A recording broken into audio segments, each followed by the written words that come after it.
So today I'm gonna show you on how to use Adobe Illustrator.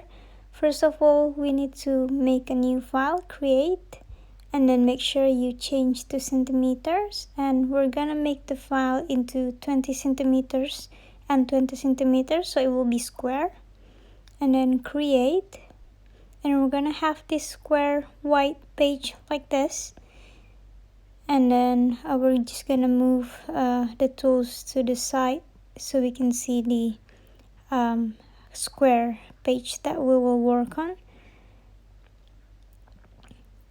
And then I'm gonna show you some basic tools on the left. So we're gonna start using a pen. So this is how you use a pen. You can bend the side and then make sure that you close it, meaning going back to the first point that you make. And then you can always change the inside part of the color. So here you can see I change into red, and then the outer part we can always change the color as well, or even we can change the thickness. So for example, here I change into a bigger size so we can see that the outline looks so much bigger than before. And then there is a tools on the left, we call it smooth tools. It's near the pencils, so we can basically smoothen out the lines that we did before. And on the top left, it's the moving tools, so we can basically move everything with that first one on the left. And then this one called brush. So if you activate the brush, there will be only the outer part, so there is no filling. We can change the outer part color, but we can fill the color. And here I can change the texture of the or the silhouette of the outline, so we can change into several different types of brush. And there will be the one that like chalk and one like a watercolor. So you can change into some option that is available there. So the lines here, we can always change the thickness. So for example, if I change the point into a bigger number, then the silhouette might change as well. And we can still change the size according to what we want, and even the shape we still can change it by using the second arrow. So the first arrow is just for moving, but the second one, on this one, we can change some part of the line. So for example, if I pick two dots down there, and I can move it according to what I want. So basically the second arrow is for changing the angle and the silhouette. So there is one thing that you need to understand, because we're making this outline, so we cannot really make it bigger or smaller with the same scale. So in order to do that, we have to change the style. So we have to click the object, we have to use expand appearance there. While we click on that, there will be like automatically tracing the whole line. So basically there is no more lines, it's just a silhouette that is automatically traced. We cannot really change the angle anymore. But now when we scale up or scale down, everything is on the same angle. So we cannot change the size of the stroke anymore. So if we would like to change the color for the image on the right, now it's changed from the outer line into the filling part. You can see the left has an outer, black outer, but on the right there is no more outer, just the filling part, because we already transformed the object.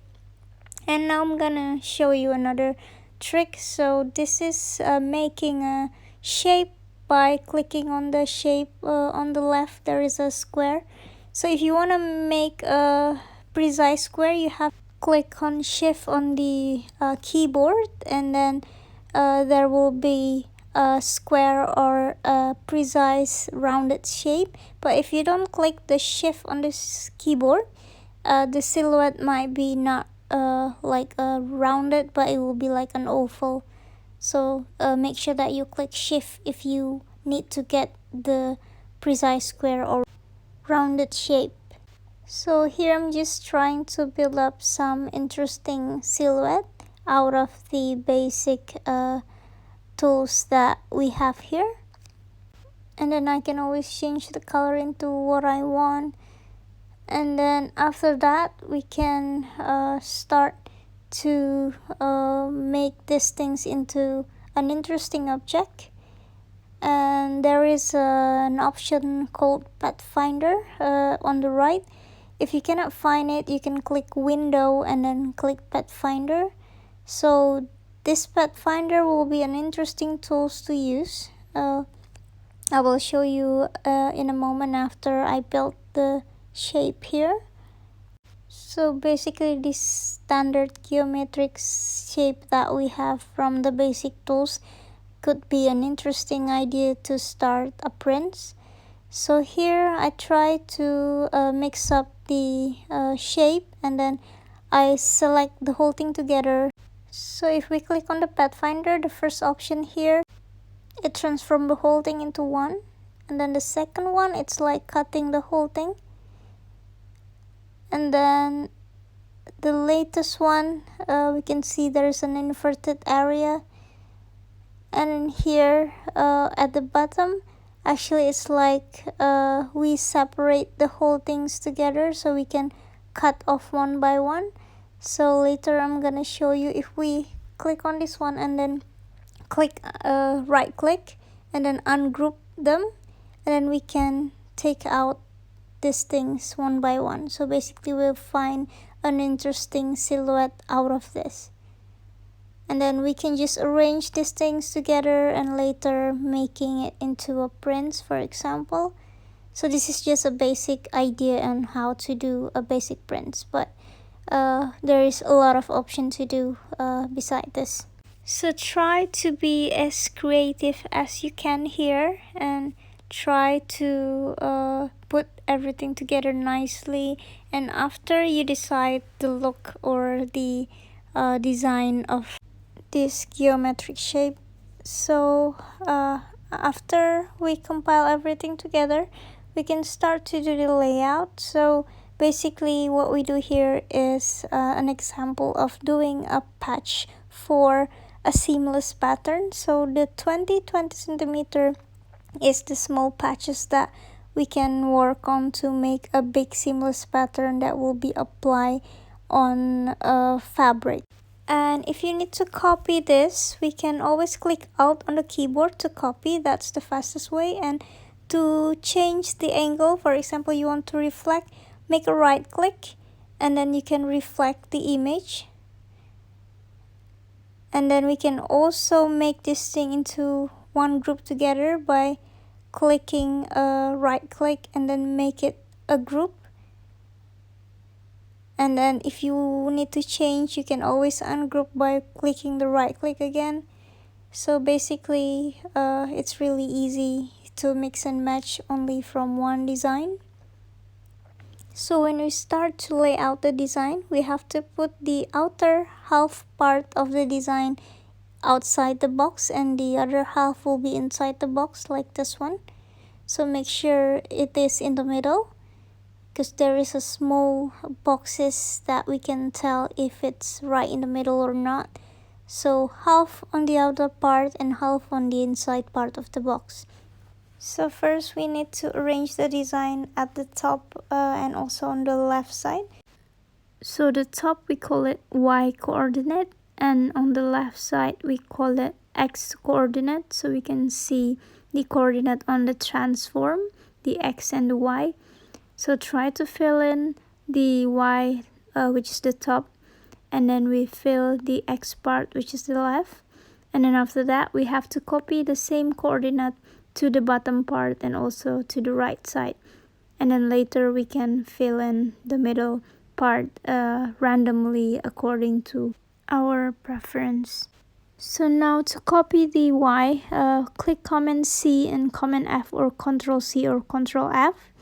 And then we move it with the Y plus 20 on the Y.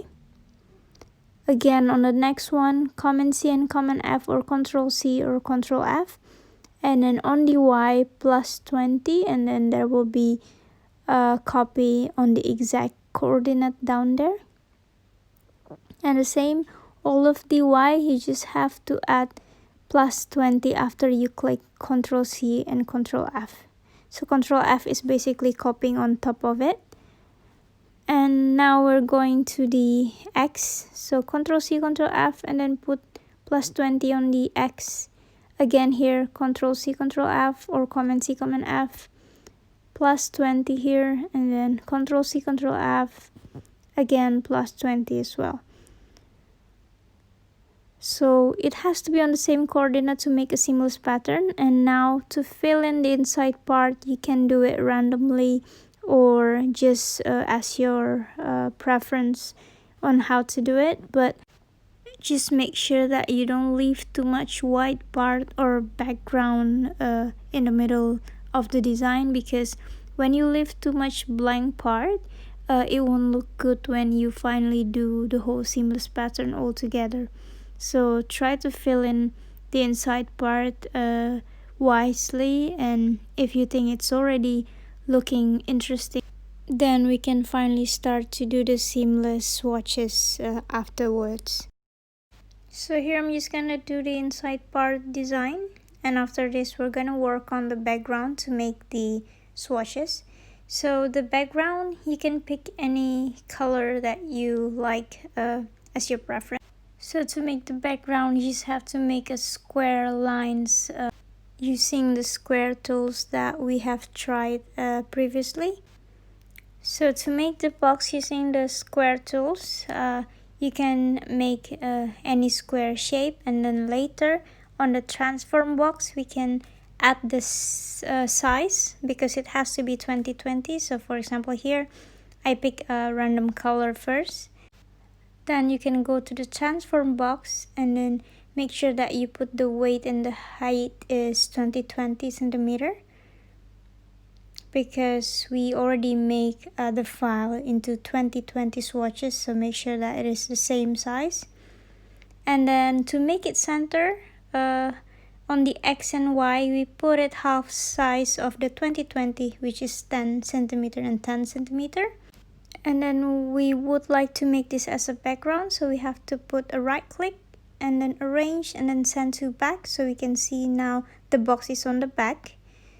And then we can change the color as we want to. We can see if it's according to our liking, or any color that we want. We just can change as many as we want. So for example, I will go with the just white color. And then I'm gonna have to copy the background, which is the white box now. Command C and Command F, and then put it on the top, so bring to the front. So now it's like a sandwiches, so white background and then the full color prints, and then the top will be the white background copy. So it's like 3 items layering together. So now we select the whole thing and then right click and then click make clipping mask, and then we click on the pathfinder and there is a crop, so click on that and then select the whole thing, put it on the swatches. If you cannot find swatches, you can go to the window and click swatches. And now we're gonna check whether the prints work well, the seamless pattern. So we put a box and we put it, for example, 35 or 38, 48, so wherever size you want for the tote bag. And then after that, we click on the swatches, so we try to see whether it's working or not. So click on the swatches, there you are, so the pattern looks seamless. And we can always change the scale by clicking the right click. So make sure you unclick the transform object there. Yeah, and then you can click here according to your liking. For example, you want to make it bigger or you want to make it smaller, and you can see the pattern will change, but only the inside part, not the background part.